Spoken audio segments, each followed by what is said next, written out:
Hot Radio Maine, Hot Mornings, Ryan Delon. We got Dave Gutter and OystahGuy. Collectively, you guys are called OystahGutt. Ooh. And they're in studio to talk about new album. Title is Album number 5, like the Lou Bega song, Mambo No. 5. So what does Lou Bega and Mambo No. 5 mean to you? When I was a kid, I was probably like 5 or 6. My parents had gifted me the Mambo No. 5 cassette tape for Christmas. Yeah. And I snuck down on Christmas Eve, opened it up, listened to it all night. And Christmas morning, my parents were waiting for me to open that gift, and little did they know I already had it. That's hilarious. I found out a fun fact about Mambo No. 5 is that Stephen King listened to it on repeat as like a psychological way to get over writer's block. And I think it's called 212. He wrote that whole book while listening to Mambo No. 5 on repeat. It almost got him divorced. I mean, this guy had like a crazy drug problem. He was a raging alcoholic, but it was Mambo No. 5 that put his wife to that breaking point. So that's a hilarious trivia fact. That's wild. Yeah, she could get through the drugs. She could get all the other problems. But Mambo No. 5, it was the straw that almost broke it. Wild. So you guys actually like did the cover to make it look like the Mambo No. 5 cover. Yeah. I think what's most impressive is first album that you guys dropped was 2024, right? So you're on number 5 in 2 years. Yeah, we did 4 albums in our first year together. He moved into an apartment right across from my studio, and we hadn't really worked together before that. And then the way it would go is I would end a session, and then as soon as the client would leave, Jake would show up and be like, I got a verse. And then they just kept collecting.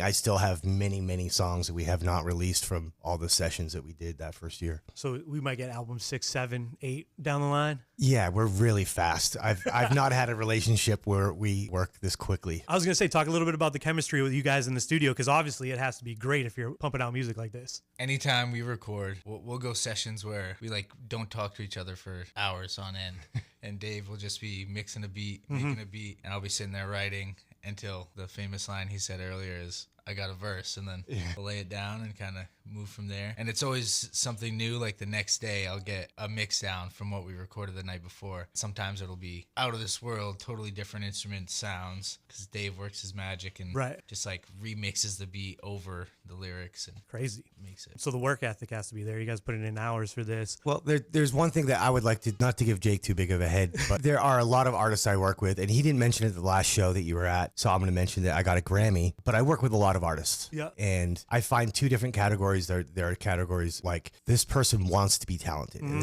they want to be talented so bad. They go to music school, they study the art, they practice 20 hours a day, whatever. And then there are people that are just talented from the jump. They were just born talented and they just have a thing. And I feel like Jake falls in that second category. And so it makes making music and being authentic like effortless. That was actually going to be my next question, because I know your resume is quite impressive. Oh, you're going to bring up the Grammy? Okay. Yeah, I feel, you know. I was going to bring that up. Also, tell me some of the people that you have worked with. I'm trying to remember. Was Lil Wayne? You did something for Wayne? Well, I did. I worked on a Soul Rebels album that Lil Wayne did a feature on, a song that I wrote. Probably a lot of them are not, people that your listeners might listen to, but I worked with David Bowie for like an extended period of time. They might have T-shirts with him, but not know any of his songs. Right. Yeah. I hate that.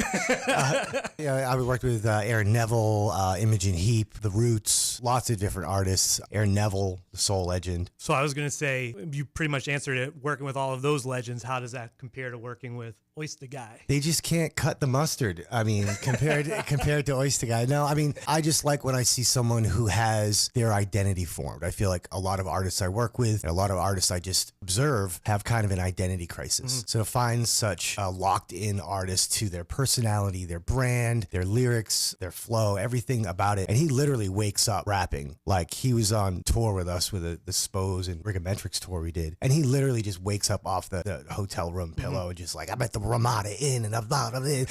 Like he's just always rapping. He loves rap, and you can tell that in his verses. So we got the release show coming up. Talk a little bit about this. April 11th, going down at the new venue, live at Madrid's. Live at Madrid's, yes. Big shout out to Sniff and Cam. Venue's great. It's what the city needed. I've stopped in a few times before they opened, and it was kind of cool just seeing the build out, see all the work they're getting done to make it happen. And then I did stop in the other night to see Be All, spin some old hits, and it's just cool to see something like that come into fruition and actually be a live local spot too. It's not like everybody who works there has worked in the city or is friends with people around. Yeah. It's kind of cool to go in and like no plans. You're not meeting anyone there, and you walk in and you see 5-10 people that you know over the years. And super cool. Yeah. Cool spot. So what can fans expect out of the performance from you guys at this show? It's going to be super fun, super silly. You can Jake rolled up with this big container of, I assume there's some sort of crustacean inside, a shellfish. It's OystahGuy. But yeah, 1 pound is on the gig, and I'm breaking this to you now, but we're cooking up tomorrow, maybe something special for the show. 1 pound? So yeah, me, you, and 1 pound ought to get together. But yeah, it's the thing about the venue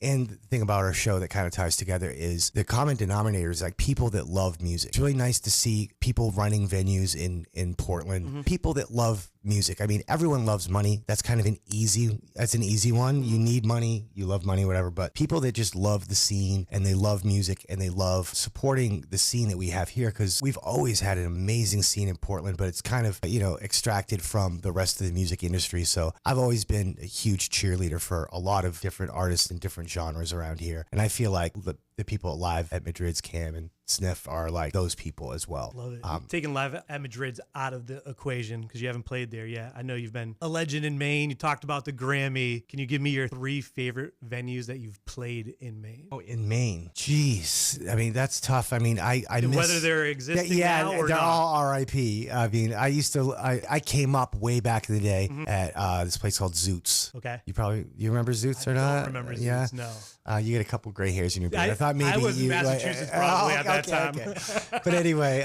that's like where I came up, and it was like a punk rock club. Yeah. And you used to be able to just roll up there and see like the Smashing Pumpkins before they blew up, or Nirvana or something. So I've heard stories of like the rock scene in Maine.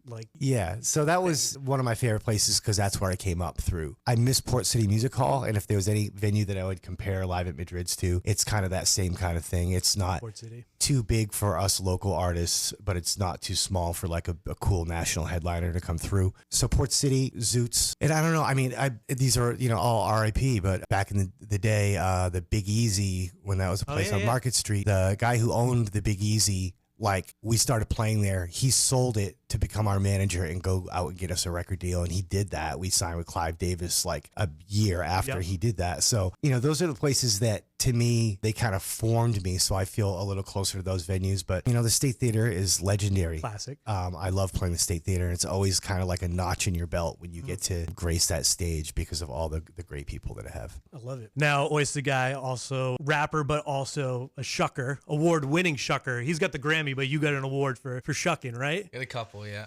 It's a much more difficult award to receive. And we got some oysters here. Sure do. Are we gonna crack into these? Can you show me how to shuck? Of course. All right. He taught me. So you've learned yourself? Yes. Student became teacher. All right. He's like the Mr. Miyagi of shucking. Like he taught me to shuck. I didn't even know I was being taught how to shuck. You got all the accoutrements, all the fixins. Yeah. Got the horseradish. Dave loves the horseradish.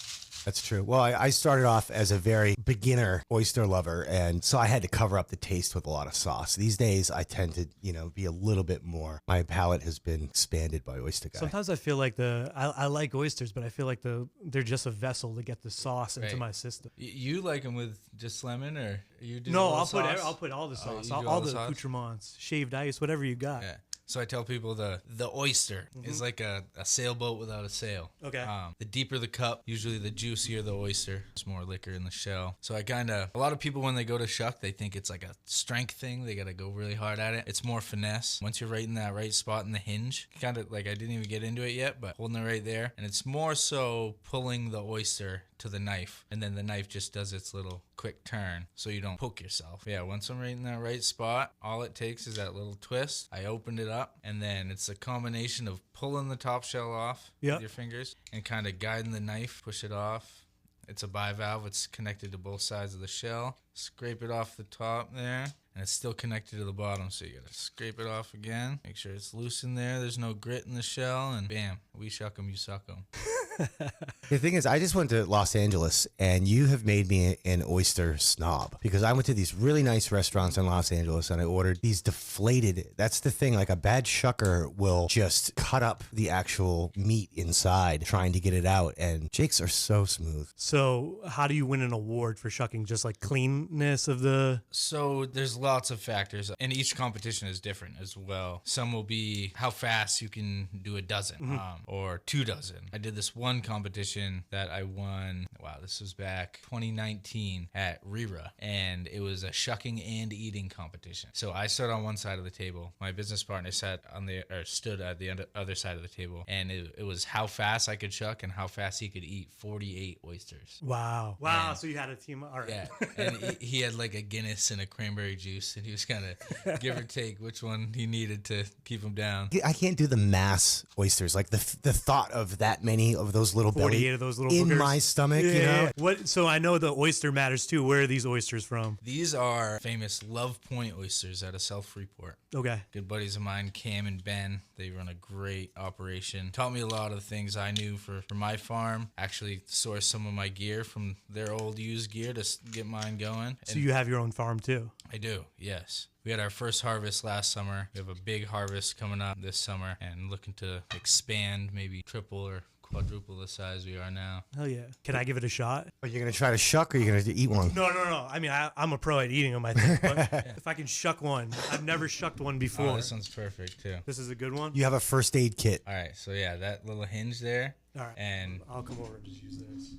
put it in there and then a little bit of pressure, but it's really just the Am I going to slip my... the up and down movement, too. Oh, I think I got it. You got it? Yep. Popped it right open. Look at that, and then just scrape the oyster off the top. Bam. Look at that. Whoa. That's nice. That's a good one, too. I feel like you're just saying that. No, look, you didn't poke. I poked the belly on this one. And it almost takes, like, more strength scraping it off the shell than it does, like, opening Boom. it. I think I got it. Yeah. Can I eat this one? Yes, you Is it can. ready to eat? Yeah.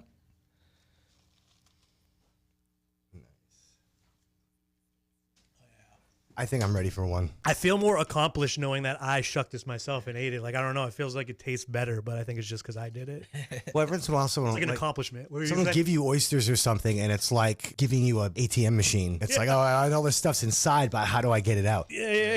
Is there going to be oysters at the OystahGutt show? Yes, there will be. Yeah, that's the thing that I don't know if people realize in such a foodie town is like, you can like hip hop, you can like dancing, you can like music and all that stuff, but we have oysters. So like, you know, come to our shows and just have some oysters with us.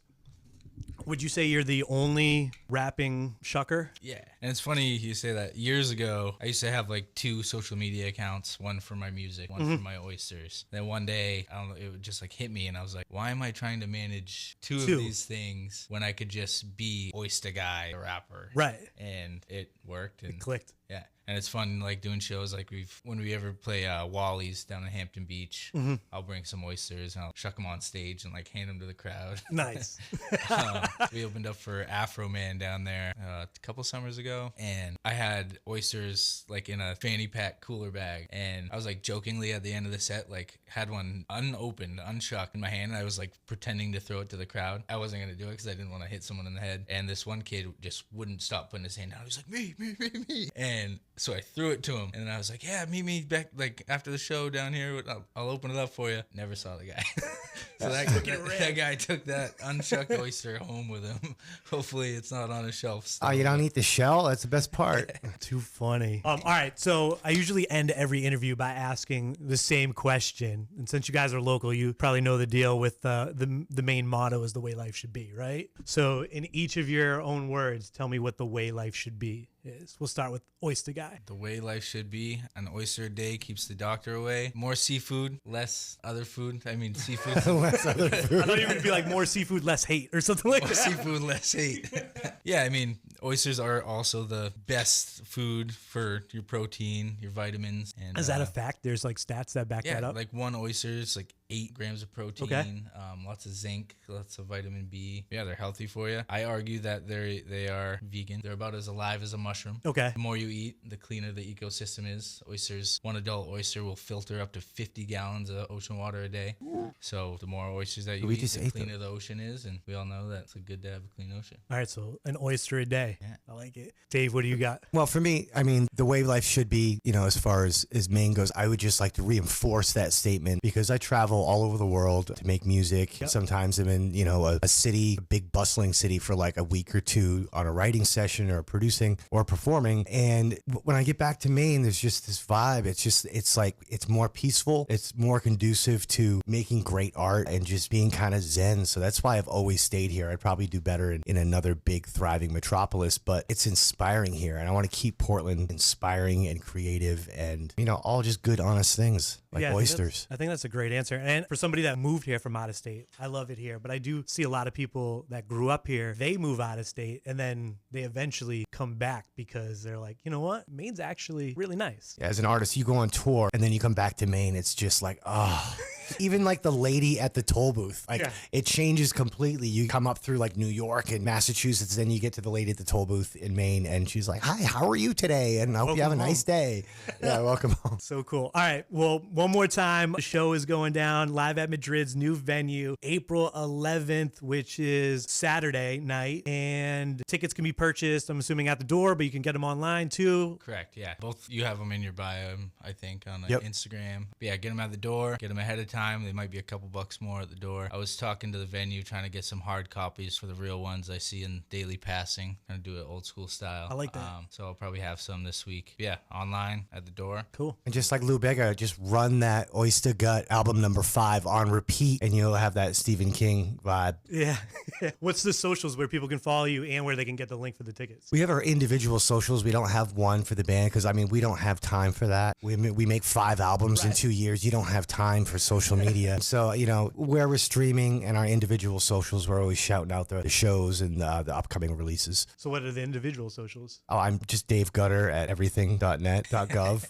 OystahGuy? OystahGuy. There it is. Oyster with an AH because we're in Maine. It's not oyster. And we're going to get into something off of album number 5. What's your pick? What are we going to do? Maybe You Ain't Gotta Like Me. Let's do it. Talk a little bit about the song, You Ain't Gotta Like Me. Last one we recorded. It was the last one we finished for the album. And when we were piecing together out, we knew we had an album's amount of work, but this one we kind of flossed up to finalize the whole deal. Perfect. Yeah, we're at the finish line, and I was just like, we just need one more. We just need one more banger. And that's usually how they come together. We have a bunch of stuff that's sitting on the cutting room floor from the last 2 years of hanging out. And then we're like, let's make something intentional now that we have all these songs collected. So this is that song. All right, perfect. Album number 5 out now. OystahGutt in studio. Go see them April 11th at Live at Madrid. Thanks for coming through. Thanks for the oyster shucking lesson. Yes, sir. Thanks for having us.